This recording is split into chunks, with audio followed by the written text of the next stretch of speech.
What kind of guest experience do you provide for the guests that come onto your podcast? Do you even think about the experience that they have going through and onto your podcast?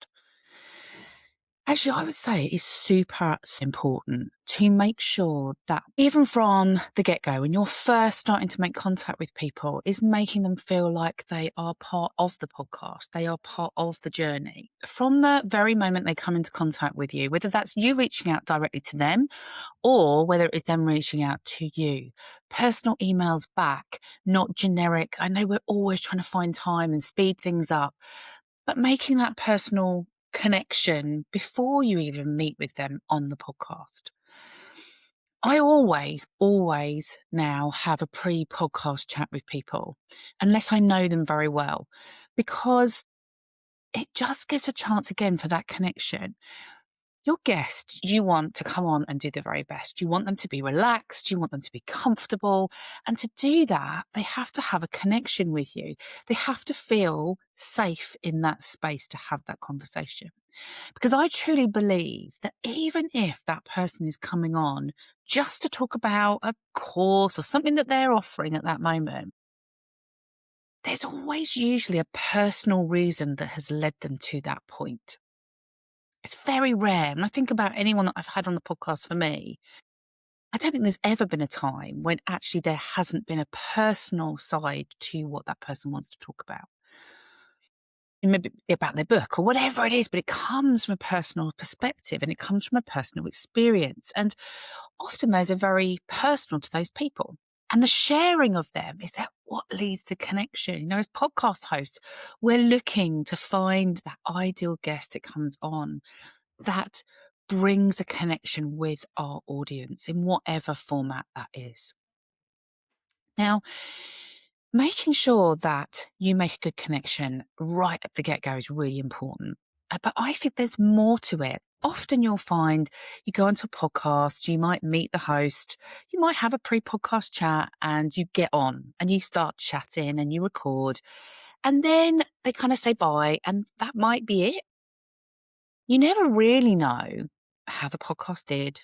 You never really know when things possibly next coming out. Is there a thank you? You know, how do you kind of wrap things up? You know, how do you end off that? Because it is really, really important because people talk. And when you create a good experience of a guest coming onto your podcast, more guests will want to come.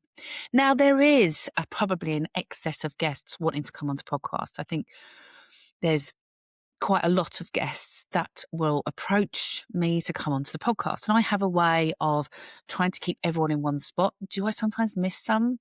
Yes, I do. Do I mean it? No. And I try really hard to keep systems in place. So people message me on social media sites, they might email me. They come in from lots of different angles.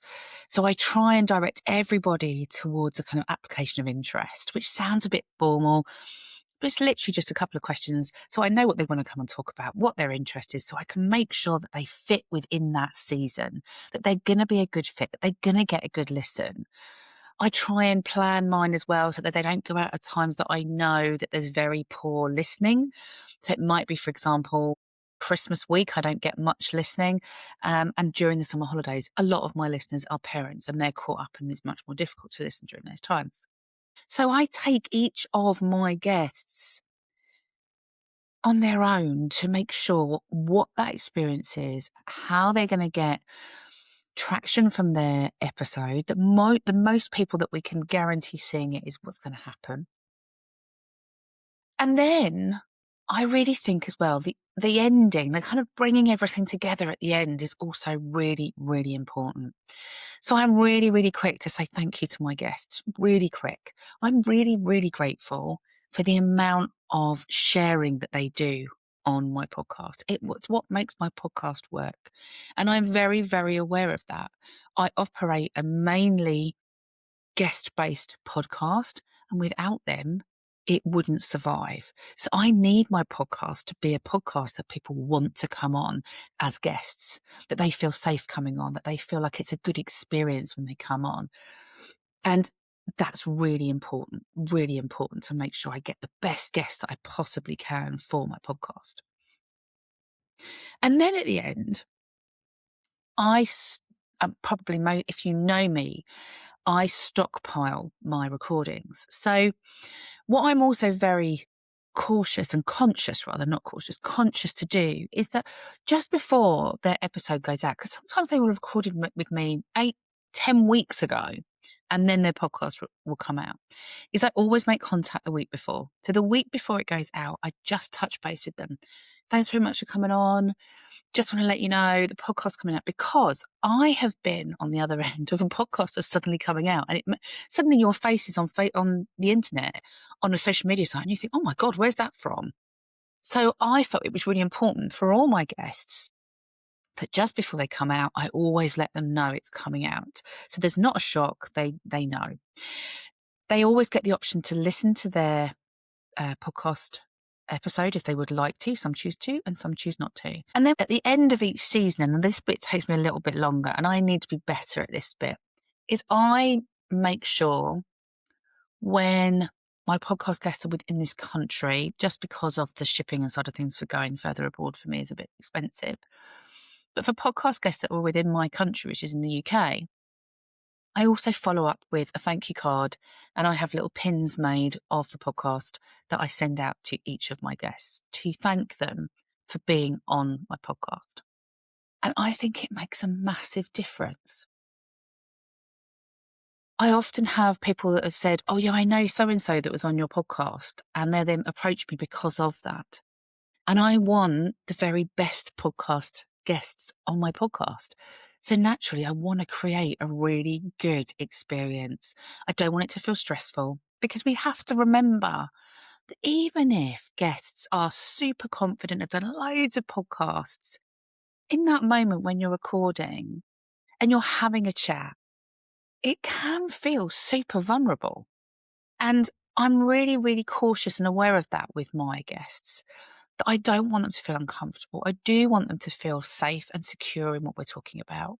They always know, I always let them know up front. I always ask, is there anything you don't want to talk about? And although I don't do masses of editing to my podcast, I always check with them and say, if something happens and you go away tonight and you have a sleep and you think, I wish I'd never said that, you just need to come back to me and I will take it out. I never, ever want to put something out that makes somebody feel uncomfortable. How important do you think your guests are to your podcast? I'd really love to hear. And maybe if you're a guest and you've been in a podcast and you've had a really great experience, I would really love to know why. What made it a great experience? What made it feel comfortable? What made it feel that good? And equally, maybe if you've had ones that haven't gone quite so well, no naming and shaming, we're not into that. But if you have been on one that hasn't felt quite so comfortable, why? What made it feel a little bit uncomfortable, that podcast? I would really love to know. Drop it down in the comments. Let me know. And I will see you on the next episode. Take care. Bye.